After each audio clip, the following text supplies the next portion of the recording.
Muito bom dia a todos aqueles que estão nos vendo pelo YouTube, nesse canal aqui da Igreja Batista Manaim, Alphaville. Nós estamos ainda sem os cultos presenciais, embora sexta-feira tenha sido liberado. Estamos orando para que Deus continue nos dando a orientação do que fazer. A situação está muito perigosa e nós precisamos ouvir do Espírito aquilo que Ele quer que a gente faça. Embora, eu repito,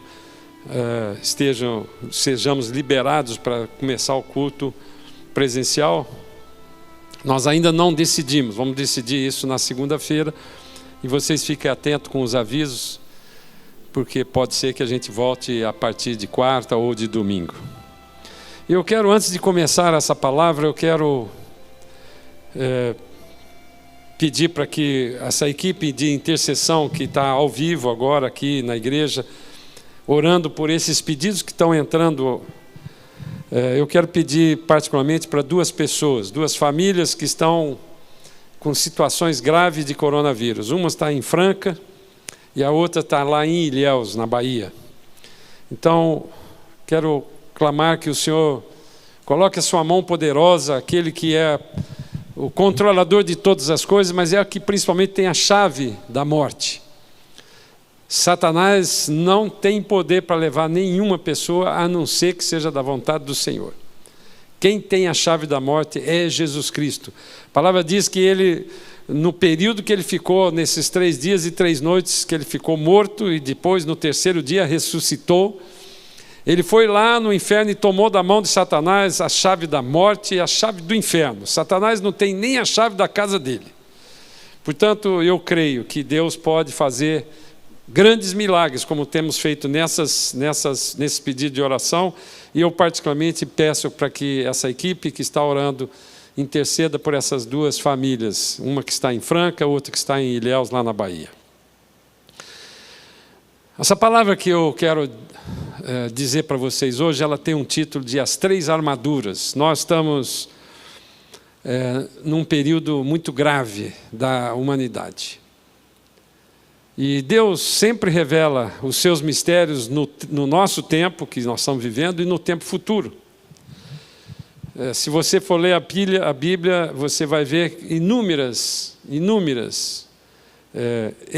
exemplos desse tipo. Ele se revelou para Abraão, para Isaac, para Jacó, para Davi, e continua fazendo isso até hoje, irmãos.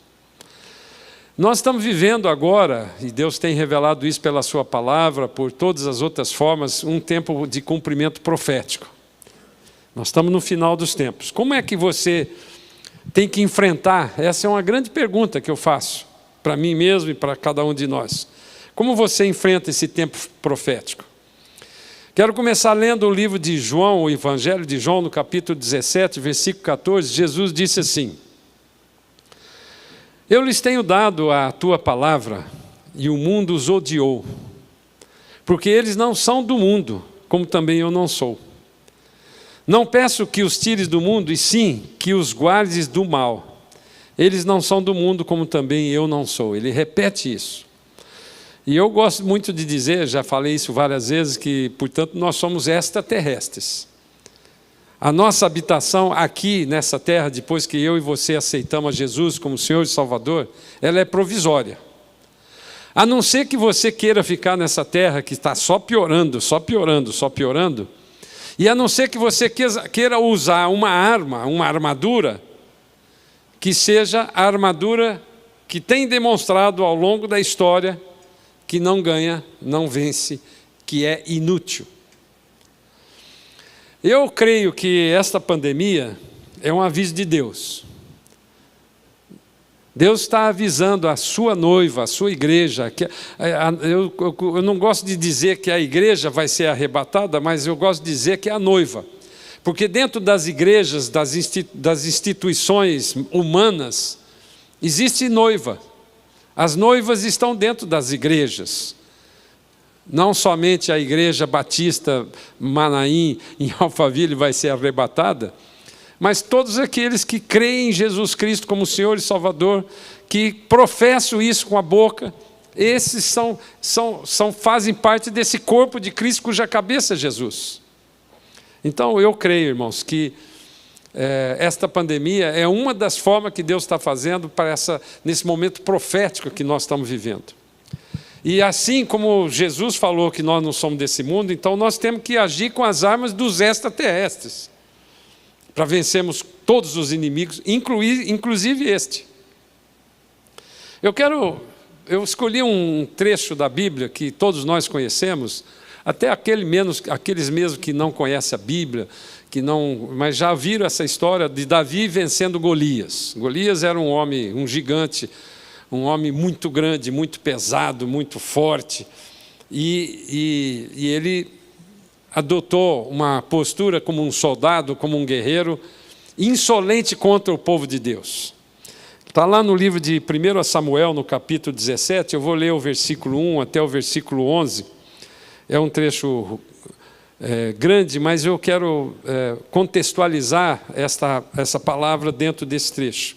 Versículo 1 diz assim: ajuntaram os filisteus eram os inimigos de Israel, as suas tropas para a guerra, e congregaram-se em Socó, que está em Judá, e acamparam-se entre Socó e Azeca, em Éfes-Damim.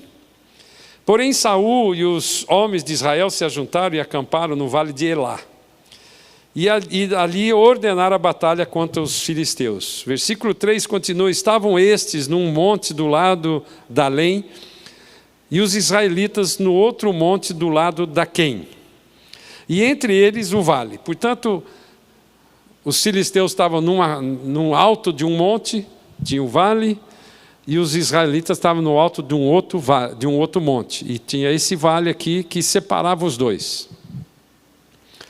Versículo 4 ele continua: então saiu do arraial dos filisteus um homem guerreiro, cujo nome era Golias de Gate, de altura de 6 côvados e 1 palmo, mais ou menos 2,92 metros ou 95, um sujeito alto.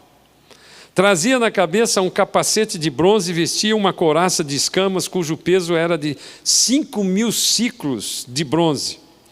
Trazia as caneleiras de bronze nas pernas e um dardo de bronze entre os ombros. A haste da sua lança era como um eixo de tecelão, e a ponta da sua lança de 600 quilos, ou melhor, 600 ciclos de ferro, e diante dele ia o escudeiro. E parou e clamou às tropas de Israel e disse-lhes: para que saís formando-vos em linha de batalha? Não sou eu filisteu e vós servos de Saul? Escolhei dentre vós um homem que desça contra mim, e se ele puder pelejar contra mim e me ferir, seremos nós, vossos servos. Porém, se eu o vencer e o ferir, então sereis nossos servos e nos servireis.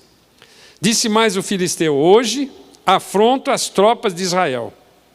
Dai-me um homem para que ambos pelejemos. Versículo 11 continua assim: ouvindo Saul era o rei, era o líder daquele povo naquele momento, e todo Israel, estas palavras do filisteu, espantaram-se e temeram muito. Eu um dia tive cuidado de procurar essas medidas, né? Ciclos, palmo, e fui ver o tamanho desse problema. Eu queria até calcular o tamanho e o peso dessa primeira armadura aqui que eu falei. A altura desse homem, como eu disse, é em torno de 2,95 metros. A couraça, 5.000 ciclos, equivale a 57,12 quilos. A haste de uma lança, a haste da lança, que é o eixo de um tecelão, pesava em torno de 10 quilos. E a ponta da lança, com 600 ciclos, 6,85 quilos. Portanto, essa lança, somente a lança, pesava cerca de 17 quilos. E se você somar mais as caneleiras, aqueles pontas de bronze e todas essas coisas, você vai ver que só dessa armadura desse Golias, ele carregava 80 quilos. Agora, eu sou um homem de 1,78 m, já tive até 1,80 m, agora já vai diminuindo. Então, eu peso perto de 100 quilos. Então, um homem desse, no mínimo, pesava 170 quilos, com o músculo, com tudo isso. Somado mais o peso da armadura, o Davi estava com um problema, a primeira armadura era de 250 quilos. Qual foi a reação do líder, desse líder Saul, que foi escolhido por Deus a pedido do povo? Temeram muito. Vamos continuar pulando ainda no capítulo 17, 1 Samuel, vamos lá para o 32, para dizer, Davi disse a Saul. Davi, só para contextualizar, era um jovem ainda, pastor de ovelhas, não era um guerreiro, não estava experimentado em guerra, mas era um homem de muita fé e muita coragem, muita ousadia. Naquela juventude dele, ele tinha uma ousadia muito grande. Ele enfrentou, como nós vamos ver aqui, urso, enfrentou leão para cuidar daquelas ovelhas. E Davi disse a Saul: não desfaleça o coração de ninguém por causa dele. O teu servo irá e pelejará contra o filisteu. Porém Saul disse a Davi: contra o filisteu não poderás ir para pelejar com ele, pois tu és ainda moço, e ele guerreiro desde a sua mocidade. Sabe, muitas vezes nós fazemos esse tipo de comportamento com relação aos problemas que nós enfrentamos, e alguns gigantes como esse. Nós já enfrentamos dizendo que está derrotado. Foi isso que Saul falou. E Saul já começou a querer convencer a Davi que ele não tinha condição de fazer isso. E respondeu Davi a Saul: teu servo apacentava as ovelhas do seu pai, quando veio um leão ou um urso e tomou um cordeiro do rebanho, e eu saí após ele e o feri, e livrei o cordeiro da sua boca. Levantando-se ele contra mim, agarrei-o pela barba e o feri e o matei. O teu servo matou tanto o leão como o urso. Este incircunciso, ele se referindo a Golias, este incircunciso filisteu será como um deles, porquanto afrontou os exércitos do Deus vivo.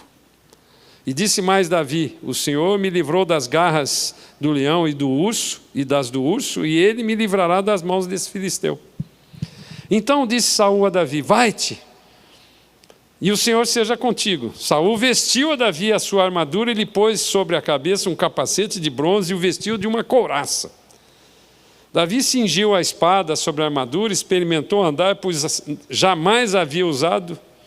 E então disse Davi a Saul: não posso andar com isto, pois nunca usei. E Davi tirou aquilo de sobre si. Essa era a segunda armadura. Para Davi ela era inútil. Sabe, esta forma que Davi respondeu para Saul, é como eu e você devemos olhar um pouco para trás na sua vida e você vê quantos milagres Deus tem feito até agora na sua vida. E eu pergunto, esse mesmo Deus poderoso que conseguiu vencer vários gigantes ao longo da sua vida, como você pode testemunhar isso, faça um balanço daquilo que Deus tem feito na sua vida até hoje. E esta forma de você olhar o passado e comparar com o que Deus, que é o mesmo Deus de hoje, pode fazer com você, foi assim que Davi enfrentou essa segunda armadura.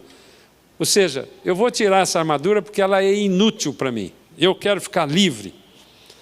A posição de Davi perante esse grande problema que era Golias foi assim: não desfaleça o coração de ninguém por causa dele. O teu servo irá e pelejará contra o filisteu. Naquele momento ele não ficou se comparando, calculando o tamanho do homem, fazendo esse calculeira que eu fiz aqui. Esse aí tem 250 quilos, tem mais. Ele não ficou, ele estava olhando, não era ele estava olhando o Deus que ele servia, era isso. E Saul, perante esse grande problema, falou: contra o filisteu não poderá ir para pelejar com ele. Saul ainda continuou tentando persuadir a Davi para fornecer o seu melhor. Quer dizer, o que ele tinha de melhor? A sua armadura. Vestiu a Davi a sua armadura e lhe pôs sobre a cabeça um capacete de bronze e o vestiu de uma couraça. Todas as vezes que apareceu um problema grave como esse, que você não tem condição de resolver, há uma tentação do inimigo de fazer você vestir a armadura de Saul. Essa armadura de Saul, ela é inútil numa situação como essa que nós estamos vivendo. Davi tirou aquilo de sobre si. Quais são as armas do crente contra os grandes problemas que nós enfrentamos? Sabe, o nosso agir, irmãos, deve ser confiar no único que pode vencer, que pode fazer a gente vencer. A armadura lá de Golias, ela era intimidadora. Ela era do inimigo. A armadura de Saul, ela era inútil. Mas Paulo fala lá no livro de Efésios, no capítulo 6, da armadura que eu e você temos que vestir. Capítulo 6, versículo 10 do livro de Efésios, diz assim: quanto ao mais, sede fortalecidos no Senhor e na força do seu poder. Revesti-vos de toda a armadura de Deus para poderdes ficar firmes contra as ciladas de Satanás, ou do diabo. Porque a nossa luta não é contra o sangue e carne, e sim contra os principados e potestades, contra os dominadores deste mundo tenebroso, contra as forças espirituais do mal nas regiões celestiais. Quem tem sangue e carne são pessoas ou animais. Então Paulo aqui estava nos alertando que nós que somos extraterrestres, temos que ter a consciência que há uma luta espiritual na região celestial, de principados e potestades que já estão derrotados em Cristo Jesus. Versículo 13 ele continua: portanto, tomais toda a armadura de Deus para que possais resistir no dia mau e depois de teres vencido tudo. Aqui é uma afirmação: depois de teres vencido tudo, permanecer inabaláveis. Estais, pois, firmes, cingindo-vos com a verdade e vestindo-vos da couraça da justiça. Calçai os pés com a preparação do Evangelho da Paz. O Evangelho da Paz é a boa notícia que eu estou dando aqui agora. E embraçando sobre o escudo da fé, com o qual podereis apagar todos os dardos inflamados do maligno. Tomai também o capacete da salvação e a espada do Espírito, que é a palavra de Deus. E com toda oração e súplica, orando em todo o tempo no Espírito, e para isso vigiando com toda perseverança e súplica por todos os santos. A preparação da guerra que nós temos enfrentado, e que todo servo de Deus está enfrentando, é ser fortalecido no Senhor e na força do seu poder. Paulo aqui usou, assim, de uma forma bem habilidosa, no seu original grego, na palavra original grega, 3 verbos diferentes para falar de poder. A língua grega é uma língua muito prolixa, então tem muitas palavras que ela, para mesmo sentido, ela tem palavras diferentes com significados diferentes para o mesmo sentido. Então o poder, o primeiro, quando ele falou sede fortalecidos, ele usou a palavra endúnamo. O dinamite, a palavra dinamite vem dessa palavra endúnamo, que quer dizer ser forte, revertir-se com força, receber força. É a força do dinamite, de um poder explosivo. E ele disse, na força, quando ele usou essa expressão na força, ele usou a outra expressão, kratos. A palavra democracia, que é governo do povo, governo no sentido de força, de poder, de ação poderosa, domínio, de autoridade, é esta palavra, esse poder de decisão, poder de autoridade. Você e eu temos a autoridade delegada por Jesus para, quando repreender um espírito maligno, um principado, uma potestade, com a sua armadura de Deus, você é vencedor. E finalmente ele usou uma terceira palavra, que ele fala do seu poder, ele foi ischus, que é o poder com habilidade, com vigor, com rapidez. Então a somatória desses 3 poderes que estão disponíveis para mim e para você te leva à vitória.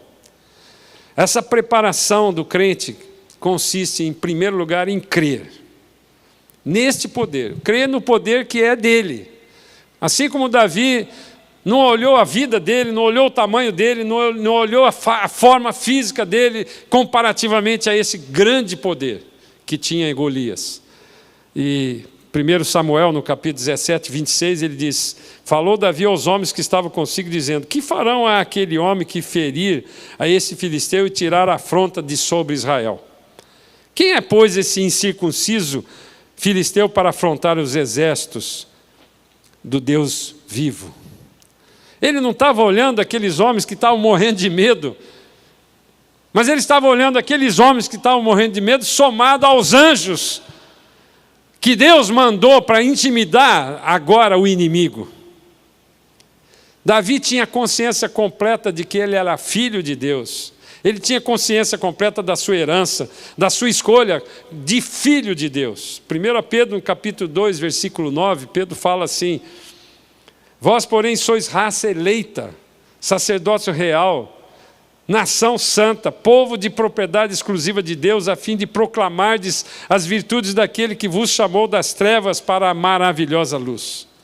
Esta é uma declaração muito clara de Pedro para mim e para você. Nós somos uma raça eleita. Qual foi o critério que Deus usou para escolher a mim e a você? Não sei. Mas Ele escolheu a mim e a você desde o momento que você declarou com a sua boca e creu com o seu coração. O seu nome foi escrito no livro da vida. Eu tenho insistentemente falado isso. Nós temos que ter em mente que essa armadura de Deus, ela não é comprada de armador. A armadura de Deus, essa terceira armadura, ela é surpreendente aos olhos dos homens. Tiago, capítulo 4, versículo 7, diz assim: sujeitai-vos, portanto, a Deus, mas resisti ao diabo, e ele fugirá de vós.